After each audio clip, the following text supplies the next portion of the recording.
Grant Morrison may not have created Animal Man, but they definitely changed the trajectory of Buddy Baker's superhero career. And I want to know how they did that.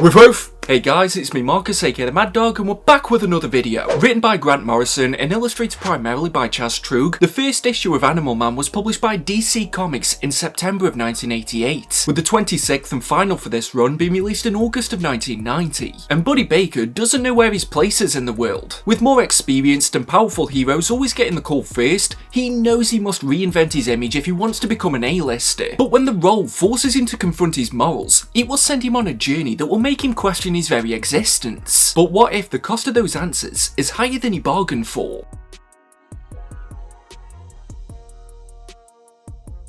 So, how did Grant Morrison accomplish what they did with Animal Man? I was looking into it a bit and I was surprised that this was only originally supposed to be 4 issues. It makes sense because before this, who was Buddy Baker? And the best part about this run, and the smartest thing that Grant did, was acknowledge that most people were probably asking the same question, taking it as a personal challenge to make Buddy one of the best characters that DC had at that time. Spoiler alert, I thought they achieved that, but rather than doing a standard review, I wanted to look at the run from that perspective and focus on why it's great, why it still holds up today, and how it managed to do that in an era when comics were changing. With that in mind, I do have to touch on the art briefly because I thought it was a nice, clean style that made good use of the space, but for me, it just wasn't a huge selling point to this run. It's not one of those situations where if you weren't enjoying the story, that I'd reckon that it's worth sticking with it just for the art. And if I'm being perfectly honest, I didn't even notice when fill-in artists were used. Again, I'm not saying it's bad, but there just wasn't enough here for me to do a full art section, and if I did, I'd mostly talk about the covers. I know, I'm not supposed to judge a book by them, but Brian Boland's work is phenomenal. I expect nothing less from the guy who did The Killing Joke, but it worked as a great advertisement into how this run was different from others that were on the shelves at the time. Grant's content is more humanised and realistic by comparison, so having this realist style on the covers was a suitable match. But it wasn't the art that set this book apart, it was the writing, and I said it at the beginning, but Morrison didn't create Buddy, but they may as well have with this run. And in the same breath, Animal Man kinda made Grant Morrison. Sure, they had done a ton of work throughout the 80s going through the UK comic scene with titles over at 2000 AD and Marvel UK, but unless you followed those companies, then it's unlikely that people knew who they were before Animal Man. There is this constant sense that Buddy and Grant's lives run somewhat parallel with one another. Ironic considering the direction this goes in, but they were both at a stage where they had to prove themselves. Even if this was just 4 issues, I like how that is set up, and Buddy is positioned as a relative unknown within the DC universe. There's a really funny scene early on when Superman swoops in, and it might be one of the only examples I can think of in universe where Supes comes across as rude, because he doesn't even see the value in Buddy's help. Bizarrely, it's mental how quickly Morrison can make Buddy feel like a real person, and scenes like that went a long way. Everyone loves an underdog story, and that's exactly what this is, and carries on being throughout. I can't get over the scene where a kid asks for Buddy's autograph, but is disappointed because he thought he was Aquaman. Like, try to imagine that happening in 2024. But you can't help but feel sorry for the guy.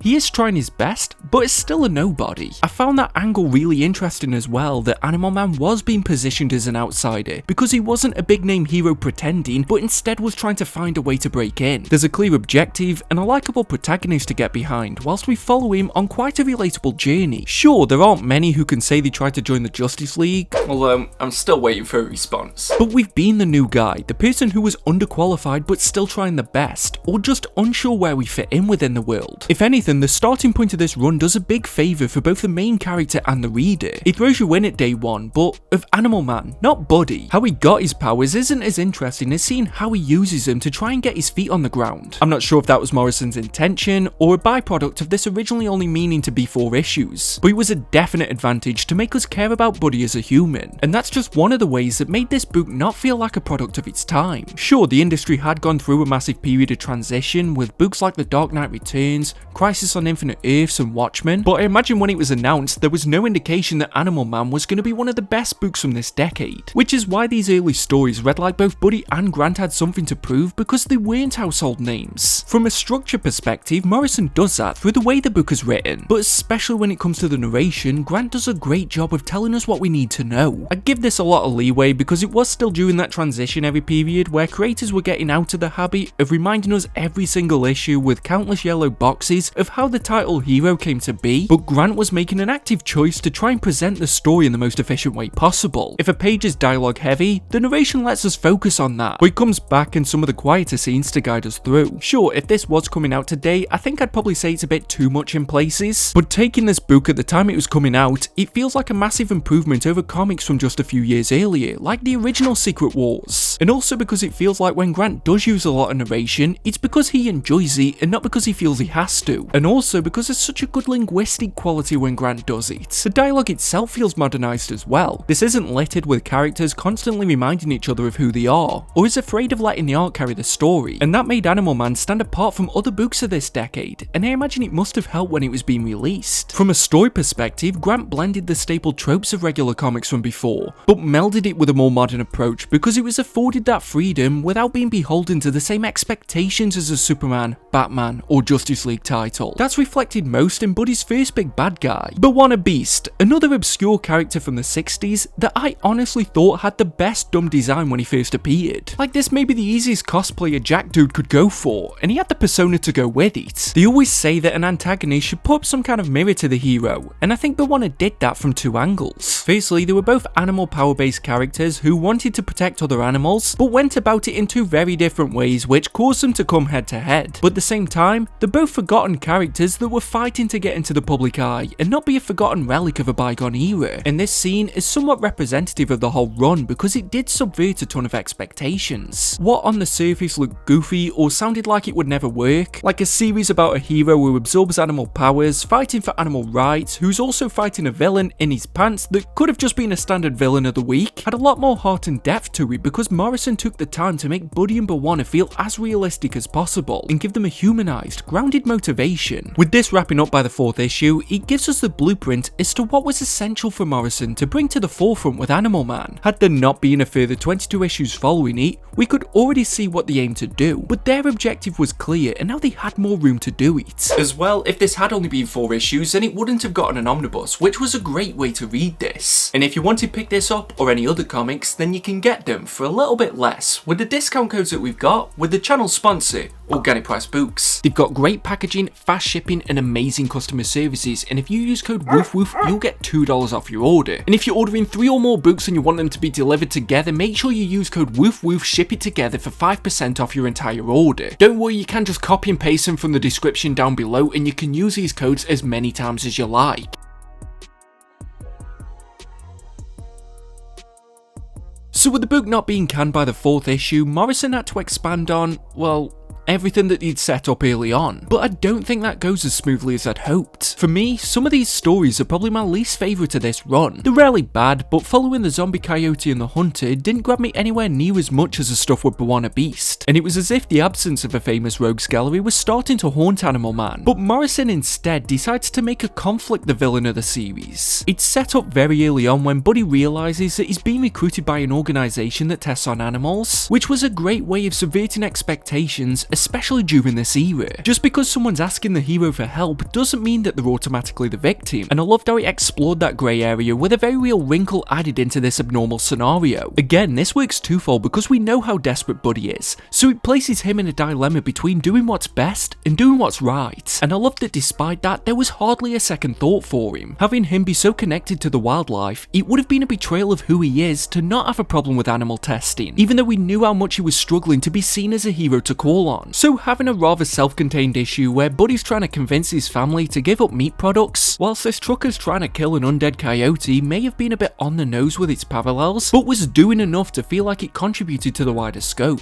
even if it did feel like a change of gears from the earlier issues. I just like when stories show the main hero trying to replicate what they believe in when they're in costume in the regular life, even if it did come across as a bit preachy. It was also just quite funny how that took up so much time for Buddy that he missed the majority of the life or death battle with the coyote, and just swooped in as it was ending. I love the way this book managed to make you empathise with animals, even if they are a zombified coyote, or that weird experiment with the apes from earlier. I'm gonna sound like me dumb reader self here, but I don't fully know if it was Grant's original intention when he picked up this series to get the message of vegetarianism out there, or it was just something that they decided to slot in as they were writing it, but I'm normally the type of guy who wouldn't pay much attention to that anyway, but this book really got me thinking. So when there was quite a bit of violence towards animals, like when the coyote is shot, or even in the first few issues when kittens were being fed to a dog, I hated it. This made me viscerally uncomfortable, especially since I now have the best cat. But if I had that much discomfort in those scenes, why shouldn't I feel the same about all animal violence? Maybe it didn't bother other people as much as me, but I felt this helped me resonate more with Buddy's stance. A scene of a fox being targeted during a hunt feels as intense as when his own family's in danger. Probably doesn't help that I hate kids. But still, Morrison gets credit for the way they add stakes into even the minor scenes. And ironically, nothing proves that better than when the wider DC universe weighs down what Morrison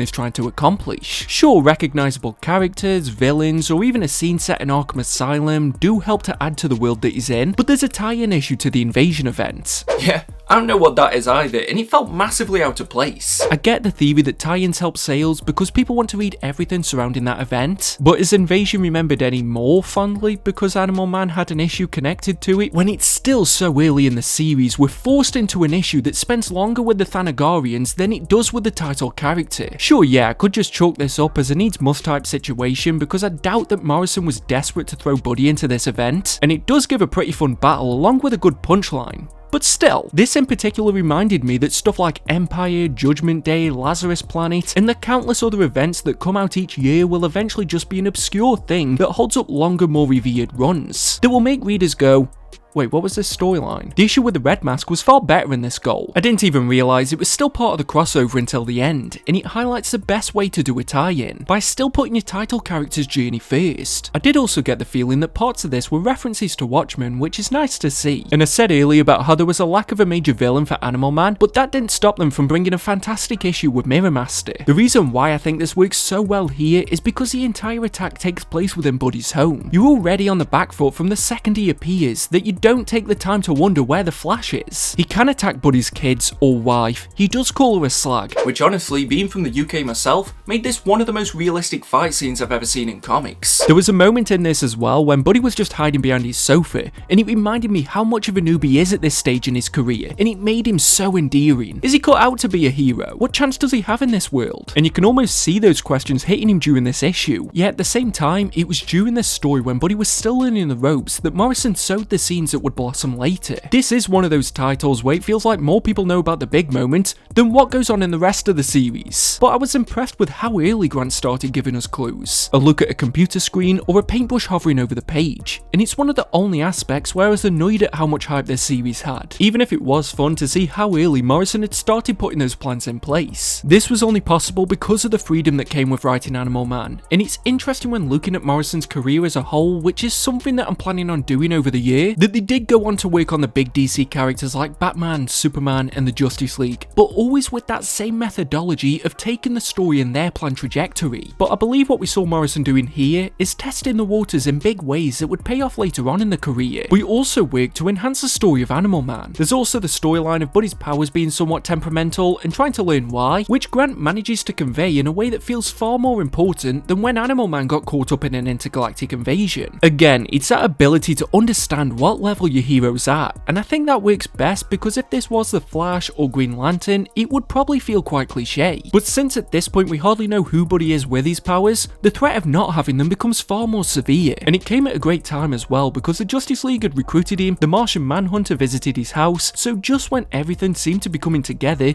is when it began to fall apart. And I say Justice League, but I mean the Justice League of Europe. He's not being called up to fight Darkseid at this point. But then again, if any of the members of that team or anybody else that's watching this in the EU wants to pick up the Animal Man Omnibus and you want it with free shipping and free gifts with every order, then the only place that you need to go is Comics Bugle. They've been a huge support to this channel and they can be to you as well, because if you use code WOOFWOOF, you'll get 3% off all items that aren't already in a sale. So get your orders in. So you're probably wondering, if I like the Mirror Man issue and the Martian Manhunter story, why did I say this didn't go as smoothly as I'd hoped? Well, it's because of aliens. When it seems like the story's really getting to the root of Buddy's problem, things take a step back and go through his origin story, which I wasn't against now that I knew and was rooting for Buddy, but the framing of this just kept reminding me of Kang and Kodos. As a way of setting up a flashback, it is quite creative, but these aliens became so heavily invested in the story arc that I was worried it was going down a path it couldn't recover from. Like, it might seem hypocritical that this was such an obstacle for me, but Morrison did a great job of bringing bringing in other bizarre elements,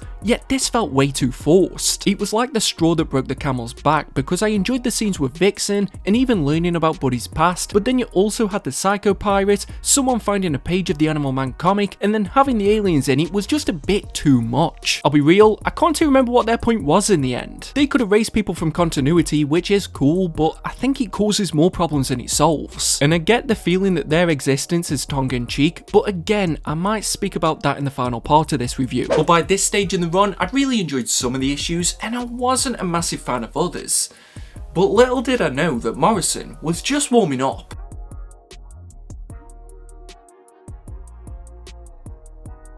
By this point of the run, it felt like Morrison could read my thoughts, as the daftness of the last few issues was pushed to the back as we returned to the B'Wannabe storyline. There was something really wholesome about seeing Buddy and Maxwell sit down for a coffee together after their epic fight that kicked off the series, and also just because it showed that Grant was still putting Buddy first. As a result, this felt like quite a sudden dark turn when it really didn't need to. This was more in line with the beginning of the story, so it was more just a return to form, with a healthy balance of single stories but hints towards a wider scope. In the latter sense, I love the scenes with the haunting figure that just lurks outside Buddy's house. Sure, you can probably figure out who it is even if you haven't read this, but humour me. Going back to that idea of experimentation, it was as if Morrison was testing the waters with a horror thriller vibe. Speaking of waters though, the issue with the dolphin was definitely the surprise hit of this run for me, and who would have thought I'd rave about this more than the stuff with the aliens? If you wrote down a synopsis of this story, I'd probably skip it, but the literary value of this was amazing because it still kept the level of emotion and core understanding that was there when we followed Buddy. It was what I said earlier about how it made you feel towards animal violence, but turned up to the next level. It was great just having this rage-filled, vengeful Buddy as well, along with the irony that the dolphin who was hurt more was the most forgiving. And I just love how the evolution of Animal Man isn't just a case of him becoming a better person. Seeing these moments where Buddy does what we want him to do, rather than just what's morally right, was refreshing and set him apart from a lot of the bigger DC characters. Another one of my favourite issues was in this section as well, and of course it's the one with the Time Commander. Wait, is he related to Electric Six's Dance Commander? At first I thought it was a return to the goofiness of the alien issues, but Morrison had fine-tuned their approach so that the story ended at the right time. Ironically, we also just got some good dumb moments like Animal Man fighting a T-Rex and just getting to see him do a team up with other heroes. Again, it's just highlighting how this series can give you the best of both worlds, and having these lighter stories really made the heavier ones hit hard, confronting us with that harsh truth of how the world views animals. The issue after this was genuinely hard to read, with the experimentation on the monkeys, the interview where he comes face to face with one of the big business owners that backs animal testing, and even the confrontation with his family and friends. What's crazy is just how Morrison knew the point where this was verging on taking over the story, and feeling more preachy than productive, and confronted that head on with Buddy. After his speech about how the fact these atrocities exist in the world makes him feel, and people just expect him to be quiet about it, made me feel guilty for having those thoughts just a few issues earlier. The context came back. It wasn't just the message of the story, it was the story. Suddenly, the wacky fun stories were barriers and hurdles for Buddy's grand journey of bettering the well-being of animals. And his decision to leave the Justice League of Europe at a time when his star was starting to rise was such a bold move and only endeared me to Buddy further. The exploration of who he is and how that then became the focus behind everything was so intriguing. And really ramping this up towards the end was such a smart move as it connected all those pieces from earlier. This almost felt backwards in concept, having the main character go on a journey towards the end of the story rather than open with it sounds like a recipe for disaster. But because Morrison had done such a solid job of making me care about Buddy and his goal, I just wanted to see him get the answers that he craved so that he could get back to his mission. This gave us some of the trippiest moments of the series, including the iconic I Can See You page, and I laughed out loud when he pointed to the same area in the next panel. And in my last couple of reviews, I've pointed out how a lot of recent series feel the need to make everything a metaphysical deconstruction of the main character, even when it doesn't feel necessary, and Animal Man should be the benchmark that people use to compare that, because it's one of the only times where it's felt worthwhile, rather than the writer just trying to make a statement for the sake of it. It was intertwined with the plot and the journey that we'd been on, and connecting back with that question that I'd had from the beginning: who is Animal Man? Unfortunately for Buddy, but fortunately for us as an audience, it gave us one of the most shocking moments I've read in comics, when he returned home after that journey, and it set the stage for a thrilling climax to a very enjoyable story.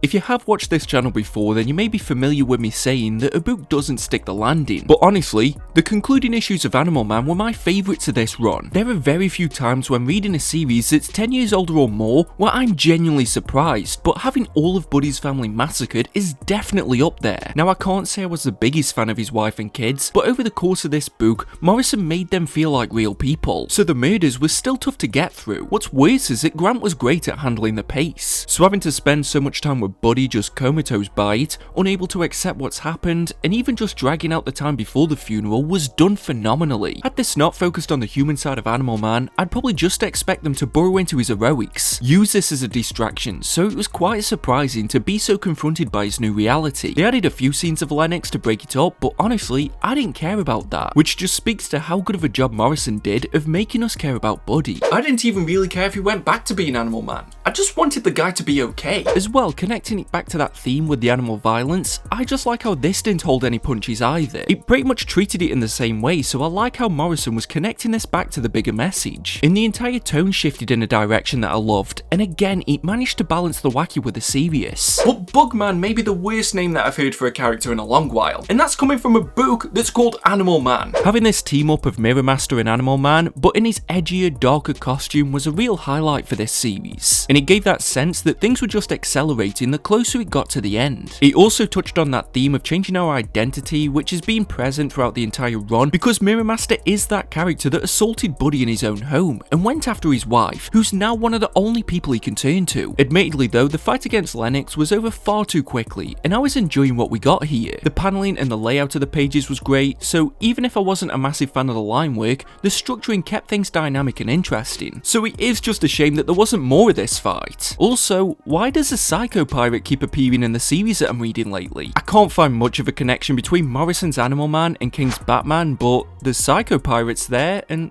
I have no idea what his deal is. To me, he's in that same league as Scarlet Witch that I know he's really powerful, but I don't know to what extent fully, so I end up just giving him a free pass with everything. But what I can say about him is that he's definitely here at the end of this book, and I loved how this expanded the universe that Buddy explored, along with a welcomed appearance from Booster Gold, and it felt like Morrison was emptying the tank in the final stretch. The alternate universes and different versions of the Justice League were fun to see him explore, especially because Buddy still wasn't an A-lister in any of those worlds either. I have to feel for him at some point. It was also a bold move to have an issue that was mostly absent of Animal Man so close to the end, and although it did help set the stage and add to the insanity that had been building for a while, his absence was felt. Although I've tried to stay away from talking about it up until this point, but the ending of Animal Man is all about Grant Morrison. Admittedly, the 2 or so issues before the final one felt a bit slow because I knew it was going to end up at this destination, but the payoff still makes it worth this journey. Even though I knew this would be the ending, it was fun seeing a character talk with his creator. All of those little clues that had been trickled throughout were contextualized as well, and even the parts I didn't enjoy get forgiven a bit because it makes you remember that there is a person behind every decision. Having done reviews for years, that's always something that I try to remember, but when I see the art of John Romita Jr. or have to endure The Dark Knight Strikes Again, that disappointment can often outweigh the fact that there's a very real human behind everything that we read. That may be me oversimplifying it, but it's an important factor to remember,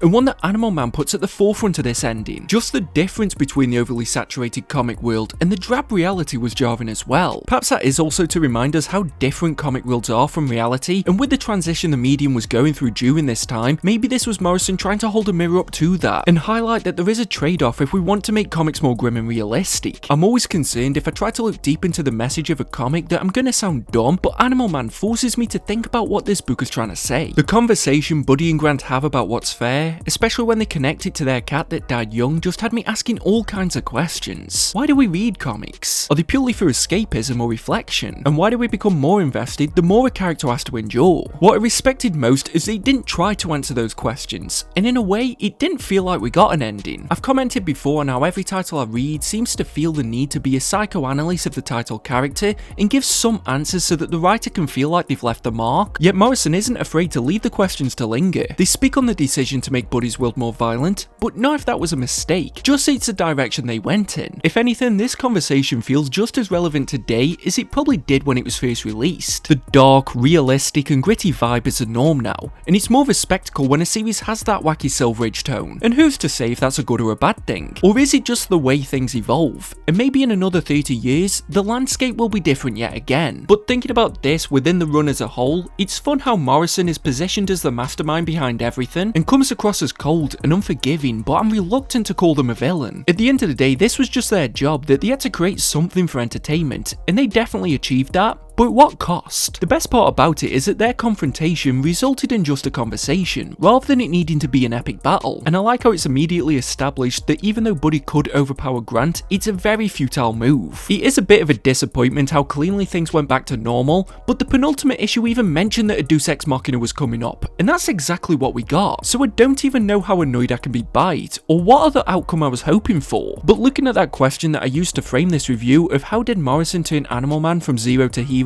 this final issue is the main part of that puzzle. Grant positioned themselves directly in line with Buddy, and showed us that even though they both may not be well known, Buddy has the core fundamentals that have built the other more established heroes, which is what gave Morrison a reason to take him from comic book limbo, and not just allow him to fade into obscurity like so many others. So when we see his family again at the front door all alive and well, he got his happy ending in a way because Grant knows that Buddy did enough to get that chance, and having his life be ruined wasn't the fairest move, even if it could have furthered their career. But this was as much Morrison's breakout as it was Buddy's, so it's fitting that the final scene is following them, rather than the title character. This felt like a more personal story, even before they appeared in the final issue, and their pessimism just makes Buddy seem even more heroic. And I do wonder if any of Grant's other big DC works feel as personal as this one, and perhaps it's because it needed to work, or who knows how their career might have panned out, just like how it was for Buddy. This is my final verdict. An Animal Man may be the best example of how to reinvent a comic book character. What Grant Morrison does with these 26 issues is pose a fascinating question. Were certain characters always destined to be a superstar, or was it entirely the work of the creators behind them? Taking a relative unknown like Buddy Baker and putting him on one of the most fascinating journeys of discovery would lead me to believe that it's the latter. And more so, in my quest to explore Morrison's career,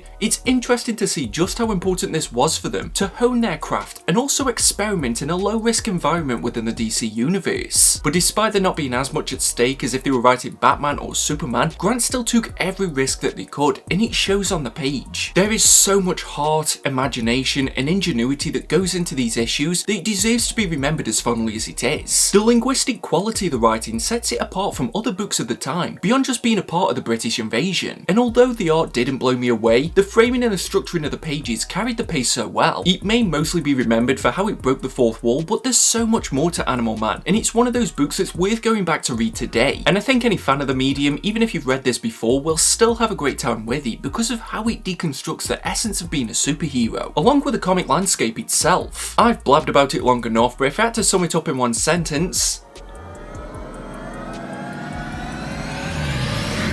Morrison's run on Animal Man is both ahead of its time, but also a love letter to everything that made comics successful up to that point, and everyone should give it a go, even today. But whether you loved it or hated it, that's a review, and it's also the first one that I'm doing as part of the Grant Morrison, and it makes me really excited for what's coming next. I just hope that my expectations aren't so high that I'm doomed.